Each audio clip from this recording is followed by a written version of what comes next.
देश भर में चल रहे विरोध और उग्र प्रदर्शन के बीच भारतीय वायुसेना ने अग्निपथ योजना से जुड़ी हुई सारी जानकारी अपनी वेबसाइट पर अपलोड कर दी है, यानी कि आधिकारिक वेबसाइट पर अपलोड कर दी है। इसमें वो जानकारियां हैं जो अभी तक पब्लिक डोमेन में नहीं थी। अभी जो जानकारी आ रही थी वो छन कर आ रही थी, प्रेस रिलीज के माध्यम से या फिर मीडिया के माध्यम से आ रही थी। लेकिन अब पूरी जो जानकारी है अग्निपथ योजना की और अग्निवीर से जुड़ी हुई कि सेवा के दौरान क्या रूल्स एंड रेगुलेशंस होंगी, क्या चार्टर ऑफ ड्यूटीज होगा, वो सारी जानकारी, सुविधाएं क्या होंगी इन अग्निवीरों को 4 साल के दौरान, वो सारी जानकारी वायुसेना ने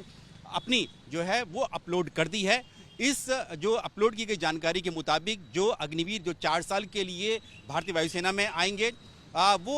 4 साल से पहले अपनी नौकरी नहीं छोड़ पाएंगे, यानी कि सेवाएं नहीं छोड़ पाएंगे अपनी मर्जी से। और अगर छोड़ते भी हैं तो कि असाधारण परिस्थितियों में ही छोड़ सकते हैं, अन्यथा उनको छोड़ने की इजाज़त नहीं होगी। इसके अलावा जो जानकारी दी गई है कि उनको सैलरी तो मिलेगी ही,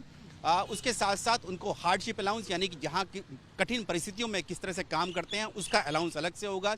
उनकी ड्रेस का अलाउंस अलग से होगा, ट्रैवल अलाउंस अलग से होगा, और साथ ही जो मेडिकल सर्विसेज जो एक वायु सैनिक जो है वो अवेल करता है भारतीय वायुसेना के हॉस्पिटल्स की, यानी कि मिलिट्री हॉस्पिटल्स की, वो भी सुविधाएं जो हैं इन अग्निवीरों को मिलेंगी। इसके अलावा जो CSD कैंटीन है उसकी सुविधा भी इन अग्निवीरों को दी जाएगी, ये जानकारी जो है दी गई है। इसके अलावा जो अग्निवीर होंगे उनके जो यूनिफॉर्म होगी वो तो वायु सैनिकों की तरह ही होगी, लेकिन उनकी यूनिफॉर्म पर एक इंसिग्निया होगा, यानी कि एक बिल्ला लगा होगा उनकी यूनिफॉर्म पे, जो कि उनको अलग दिखाएगा, बाकी वायु सैनिकों से अलग दिखाएगा कि वो किस तरह से अलग है। इसके अलावा ये भी जानकारी दी गई है कि अगर वो ड्यूटी के दौरान 4 साल के दौरान कोई असाधारण शौर्य या पराक्रम का परिचय देते हैं तो उसके लिए उनको ठीक वैसे ही वीरता मेडल दिए जाएंगे जैसे कि एक सैनिक को मिलते आए हैं, ऑनर भी ऐसे ही उनको मिलता रहेगा। लेकिन 4 साल की नौकरी के बाद उनको जब रिटायरमेंट होगा उनका वायुसेना से होगा तो उनको कोई ग्रेजुएटी या पेंशन नहीं मिलेगी। लेकिन इस दौरान अगर 4 साल के दौरान उनको रिटायरमेंट के बाद उनको सेवानिधि पैकेज जरूर दिया जाएगा 10 लाख के करीब का, जो पहले से ही जानकारी दी जा चुकी है। लेकिन अगर इन 4 सालों के दौरान अग्निवीर अगर देश के लिए सर्वोच्च बलिदान देता है तो उसके परिवार वालों को 1 करोड़ रुपए की राशि दी जाएगी, जिसमें जो 48 लाख जो है वो उसका इंश्योरेंस कवर है जो हर एक अग्निवीर को मिलेगा अपनी सेवाओं के दौरान 4 साल के, और 44 लाख रुपए जो है वो सरकार की तरफ से अलग से सहायता राशि दी जाएगी, उसके परिवार को दी जाएगी। इसके साथ ही जो सेवानिधि पैकेज का 10 लाख रुपए है वो भी इन अग्निवीरों को दिया जाएगा, और जो बची हुई जो नौकरी होगी उसकी पूरी सैलरी जो है वो अग्निवीर को दी जाएगी, यानी कि करीब 1 करोड़ रुपया जो है वो अग्निवीर के परिवार को दिया जाएगा, जो कि सर्वोच्च बलिदान देता है देश के लिए, यानी दुश्मन से लड़ते हुए या आतंकियों से लड़ते हुए देता है। इसके अलावा अगर कोई एक्टिव ड्यूटी के दौरान कोई जो अग्निवीर है वो